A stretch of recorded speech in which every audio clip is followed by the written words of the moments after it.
Hello and welcome to Frontrunner Motorsport, and today was the Belgian Grand Prix, yet another controversial Grand Prix, sadly once again for the wrong reasons, but at least now we go into our summer break with the hierarchy of the teams very much changed from the start of the season.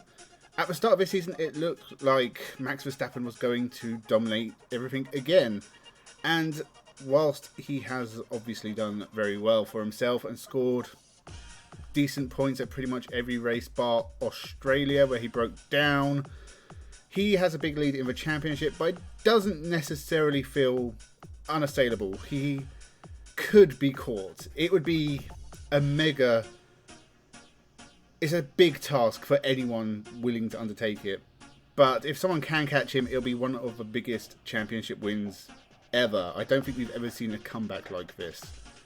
And that's going to make the second half of the season very interesting to watch. Which it needs something, because honestly the racing on track has not been all that great. I did enjoy the Belgian Grand Prix just because we had the top 8 cars in the top 8 places without any real issues. Yes, Max Verstappen had a grid place penalty, but he got up to the top 8 pretty quick. It was one of the cleanest races we've seen all year, where not only was there no crash damage, no reliability issues with the main teams, they all were just running at their pace, and it was interesting to see how things have changed from the start of the year. Mercedes definitely up there.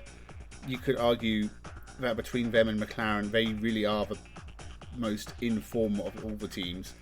Red Bull has been a bit of a struggle over the last couple of races, and Ferrari, they've sort of been drifting between the two. And honestly, everyone else, it's like a different league. I think Fernando Alonso was 9th, and he finished something like 25 seconds behind Sergio Perez in 8th. So, I mean, the rest of the field don't really stand a chance. The only chance they get of decent points is if some of the major cars drop out. Which is a bit of a shame when a championship is like that, but I'll take anything than what we had before. So it's interesting to see cars swapping around on strategies and pace. That being said, George Russell really starved the show at this race, in my opinion. That was a tough strategy. It was George Russell's call, it seemed like, and he did a fantastic job to make it work. He held off Hamilton and Piastri at the end, and to lose it all for being disqualified, massive shame. What had been his third win, definitely been his best so far.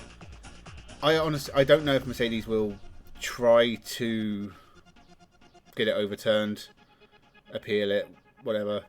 It really depends on why the car was underweight, and by how much. If it was a lot and it's like a big mistake Mercedes have made, then obviously I think they'll just have to accept it. Until we know more about why, it's hard to know what they'll do. But as I said, it's just a massive shame for George Russell, because this was a beast of a drive on really old tyres, holding off cars much faster than him on cleaner tyres. It was a really good job. Massive shame.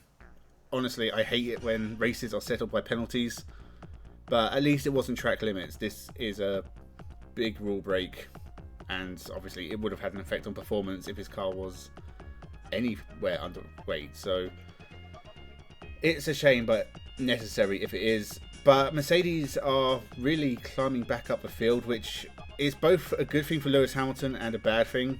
I'm sure that he's happy to take 2 wins so far this year, but also looks behind him at the Ferraris, who are struggling a bit, and thinks, oh shit, I've signed for them next year. Whether or not there's a way for him to wiggle out of that, I doubt there is, but Mercedes haven't announced a second driver yet, and it's got to make you wonder if there's a reason for that. Maybe they are hoping Lewis Hamilton will be able to get out of his contract, or they'll try and buy him out of his contract, and maybe Lewis Hamilton will be open to it if Mercedes are winning races again. Hard to tell. We'll have to wait till the end of the year. Honestly, you're getting into some real deep legal stuff there, and something I'm definitely not equipped to deal with. But it'll be interesting to see where these seats go for the rest of the year. Mercedes have got a second seat to announce. We know who's going to be driving at Haas now, but we don't know who's going to be driving at Alpine. Williams as well was up in the air. It's interesting. We don't know what's going to happen with Red Bull and RB. This was not a good performance from Sergio Perez once again. He had a much better qualifying and he got the car on P2. But the race, he just doesn't seem to have any kind of lasting pace. I don't know how far off he was, but the fact that Verstappen had a 10-place grid penalty and still got ahead of Perez fairly easily on strategy. They did make a strange call to pit him early, which obviously put him out of sync with everyone else and didn't necessarily give him any kind of advantage. But Perez just seemingly couldn't make anything work. And really, that's the story of his season. It's just not working out at the moment. It'll be interesting to see what Red Bull do in the summer break, because they could do a lot of chopping and changing. Because I mentioned, the likes of Liam Lawson and Isaac Hadjar. They also have Ayumu Iwasa in Japan at the moment, and he's a decent driver. He did a very good job in Formula 2. He's doing a pretty decent job in Super Formula, if a little unspectacular. But honestly, I think Red Bull could go anywhere and anyone would jump at the chance to drive for them, even in the RB team. So I think they're not short of choices, and if Perez, his time is up, I would prefer to wait till the end of the season. But if you wanted to get rid of him now, it's not a bad time with the summer break. Daniel Ricciardo has kind of been doing better, so maybe he's done enough to save himself till at least year's end. He scored another point here due to Russell's disqualification. I think that brought him up into 10th. But honestly, the back market teams, no big surprises. Alonso and Ocon are also in the points. But it's about what they've been scoring all year. They were not in touch with any of the top cars. And it was the usual bunch: Haas, Williams, Stake, struggling at the back. Guan Yu Zhou, the only retirement of the race. Another massive disappointment for him. He is such a great driver. He has not had a chance to show it with Stake, Sauber, whatever you want to call them. He's so much better than this. We know he's better than this. He's been on pace with Bottas pretty much all year. And the Stake car is clearly the worst in the field. And it's just... he seems to get most of the mechanical gremlins. He's not really driving badly. It's just you can't really tell if he's driving fast or not, because he's either not making the end of races or he's just way down in the midfield, not really even challenging for points.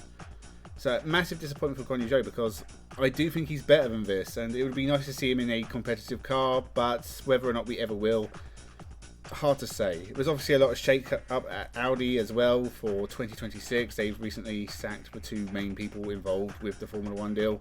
So what happens with that in the future is it's up in the air at the moment. I'm sure they'll carry on and plough ahead. Red Bull and Ford, we haven't really heard much about that, but it's a little early, I guess. You've got a couple of years.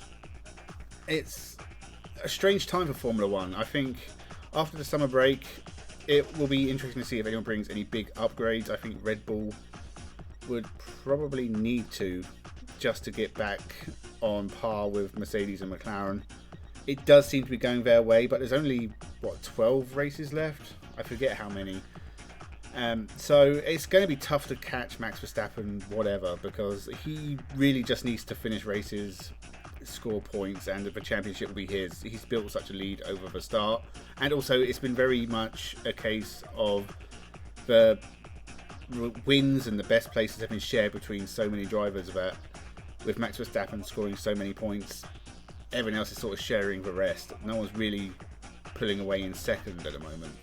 So the second half of the year is going to be interesting. The first half hasn't necessarily on track been very interesting. A lot of stuff has happened off track. So I think this will make the best Netflix documentary for however many years. Whether that Driven series is called, I can't remember what it's called. But whatever that series on Netflix is called, they're in for a good season next year. But the Formula 1 racing is okay. It's interesting to see 8 top cars racing against each other on relatively equal pace. And hopefully that continues, but hopefully we get a bit more battling out on track and less DRS overtakes. Wasn't necessarily the best race for just 2 cars going corner to corner trying to overtake each other. Very much Eau Rouge, long straight. Kemmel Straight, and then DRS. That was pretty much it. But we'll see what happens in a few weeks' time, I think. I think it's 3 weeks. I forget which Grand Prix is coming up next. I'm sure it's a good one. So with that, make sure you subscribe to the channel. Let me know your thoughts in the comments below. Did you enjoy the Belgian Grand Prix? What did you think of the outcome? What do you think of Russell getting disqualified? It's unfortunate. I don't really think there's much more to it than that. Thank you very much for watching, and have a good one.